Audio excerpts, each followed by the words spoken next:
Hi everyone, we're Resonate. I'm Tercek, the project manager. Software developer. I'm Nashed, the UI designer. Me, Palan, the UX designer. So what is Resonate? Cue the elevator pitch.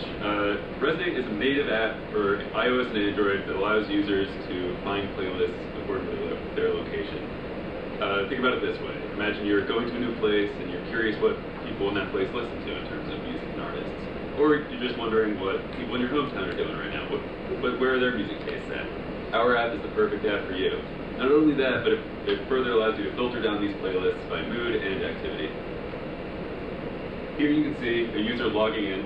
The first thing that you see when you open up the app is the Spotify login process. The Spotify API allows us to access their library, but also allows us to make it so you don't actually have to create an account with our app. We just associate all our data with your Spotify ID. Here you can see a user exploring our app. The first thing they're doing is exploring the music around them, so starting in Philadelphia, moving to those outer areas. They can also type in a location to get music in a very far away place, like San Francisco. They can further filter by mood with our mood picker, which Rob will talk about later, and then finally select some tags to get the perfect playlist for them.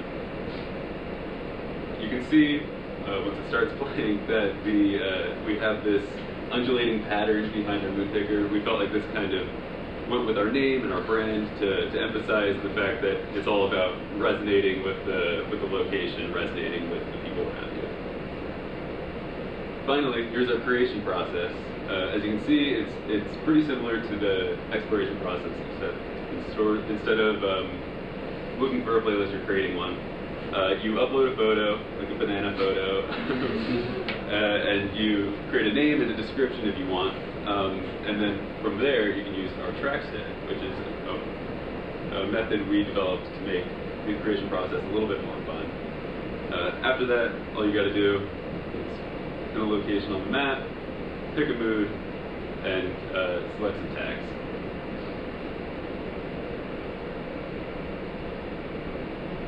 So now we're going to walk you through the design process, which is basically all the work we did last term. So we're going to go through the interviews and surveys, research, wireframes, and the design iterations leading up to the high-fidelity prototype.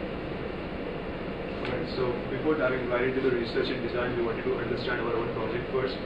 So we were going to use Spotify and Google Maps API, so we wanted to make sure that we use them in the best way possible. So we listed out some strengths, weaknesses, opportunities, and threats for our project. This helped us define like a proper project brief and list out some possible problems and some possible solutions for them. So once we had a project brief, we wanted to define a proper targeted audience.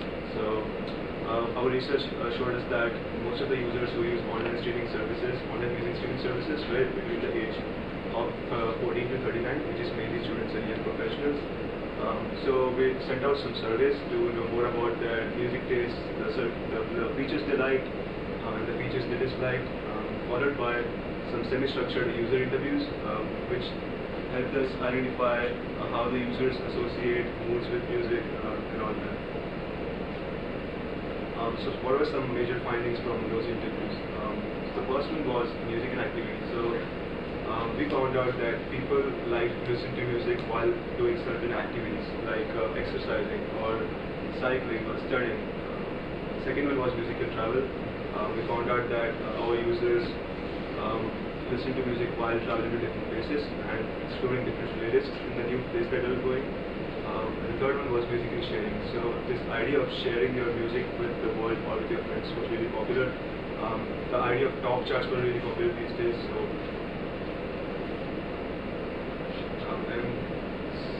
So once we had those insights, we created like a typical user for our application. So as you can see, Noah Thomas, a student in Drexel. Then we identified some user needs. So we found out that he wanted to find some new music. So one of the opportunities we had was we could implement top charts on our home screen. The second one was our user wanted to find some mood-based music. So we figured out we could use some mood and activity filter-based system. The third one was location-based music. So that is how we came up with the Google Maps feature, and the fourth one is sharing music. So that is how we came up with the hard system. And so if the playlist gets a lot of likes, it appears on the top charts, so you can explore new music in the new locations. And then we did a journey map. This helped us find the main pain points that we're users were having on the typical music streaming services like Spotify, Apple Music, Pandora, and all that. Some of the main insights we got were the playlist creation process on the current streaming services were not very fun at all. So that is how we created the track stack. Second was the playlists were not very customizable. So that is how we came up with filtering by moods and activities. So yeah, after we established our main design and functionality goals, we also each sat down and made a ton of wireframes and brought them together and sorted out the ideas that we thought would work best for the app. We then used those screens to make prototypes and then used that to run user tests, and then we went through about four iterations of that to get to the product that we have now. But yeah, these are just some of the early wireframes from our first prototype from last year. And these are three of the prototypes that we made last year, just so you can see how the design evolved. As you can see, we really didn't, the user interface pretty much stayed the same, and we really only made major stylistic changes, only for the screen really. So we really wanted Resonate to be an immersive, mood-based music listening experience. And so the mood picker really was essential to accomplishing that. We actually researched how humans associate colors with mood, and we used our findings from that to come up with this model, which is energetic versus calm, and happy versus sad. And so yeah, basically the user just chooses the color that they want, the color that's associated to the mood of their playlist, and then that playlist image will have a gradient overlay of that color, and if that specific playlist user interface color will change to that color too. So when you're choosing the mood, you're really choosing that specific aesthetic for that unique playlist. You can also use the mood picker to search and filter through playlists as well. And so, yeah, that's the mood picker. We also wanted to come up with a unique playlist creation process, and that's where the track stack comes in. So all it is really is two rows. The top row are the songs that you're searching for, and the bottom row is your playlist, the songs in your playlist. So yeah, as you can see here, the user just swipes them down from the search results into their playlist, and if they don't want it, they can swipe it right back up to get rid of it. So yeah, our goal here was really just to give the user the most physical, immersive experience with the playlist, and not just look at a screen and choose the songs that's on a list already. So, yeah.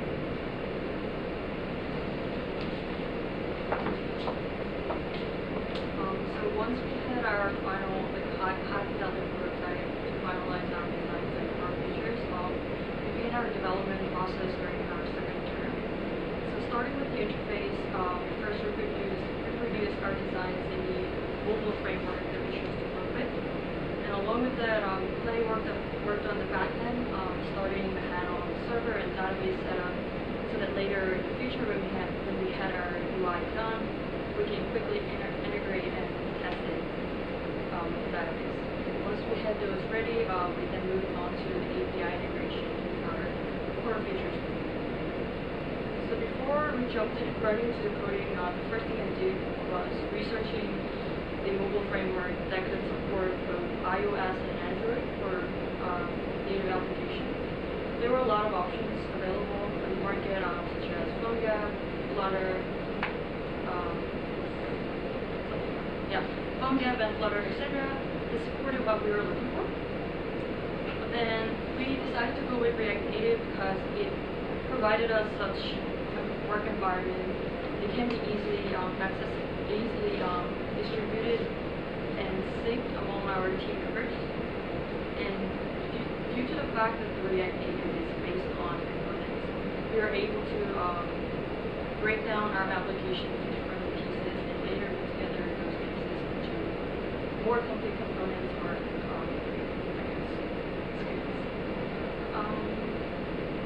for example, if you're looking at the screen on the left, the The player bar is one component that is synced and displayed throughout the different screens in the application.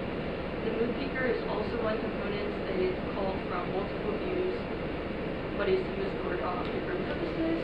On the home, it's used to filter out your recommendation results, and the creation process is a tool to set your mood for your playlist. So although the React Native was great to build our unique UI that we designed through several iterations of testing, because we wanted to implement varieties of gesture interaction for our user experience, the way React Native designed their animation was really intuitive, and it wasn't that great at implementing all we wanted for the gesture interactions. And as I firstly touched upon, React Native is component-based. So before we jumped into coding, we gathered together and quickly brainstormed for a quick structure of what's needed to build our application. So the red boxes are representing screens, and the blue boxes are representing the components. And within each boxes, there are a list of details or data that needs to be considered and handled within each item. In this diagram, we constantly update this as we're building and testing with our application. So as far as backend development goes, we chose Node as our main language because it's JavaScript based, which meant it would probably be the easiest to pick up. We use a similar stack to BusBuddy, the Burn stack, instead of React Native, Express for routing and all the endpoint data. Mongo for the database, basically because it works really well with JavaScript because it's essentially just storing JSON data, but it also has really great capabilities with geolocation. So you can give it a longitude and latitude, and it'll give you whichever items in your database are nearest to that point really easily. One function call and super fast. So not only did that come in handy with our like location services, so surfing the globe, but also for our mood picker. If you think about it, just a smaller map with a smaller latitude and longitude. So API integration was our last MVP step to our development, as most of our core features are relying on these APIs.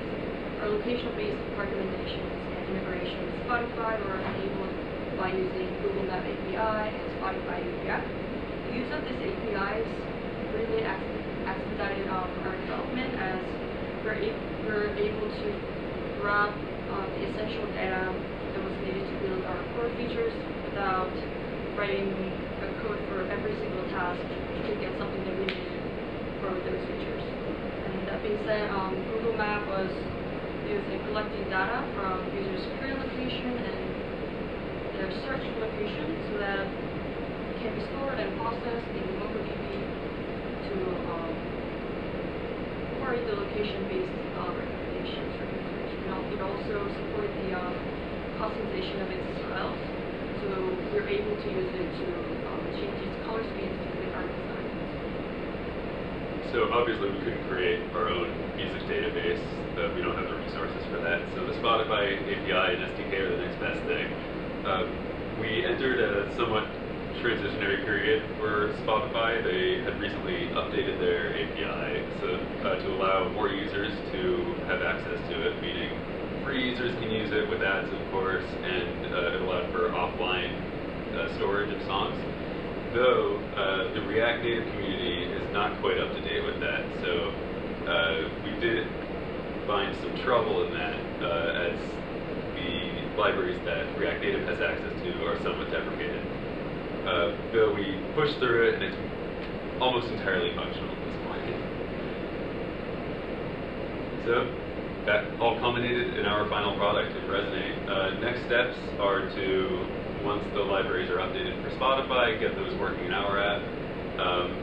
Perhaps add in the browse function, which we left out from our high fidelity prototype, and yeah, keep an eye out for us on the App Store.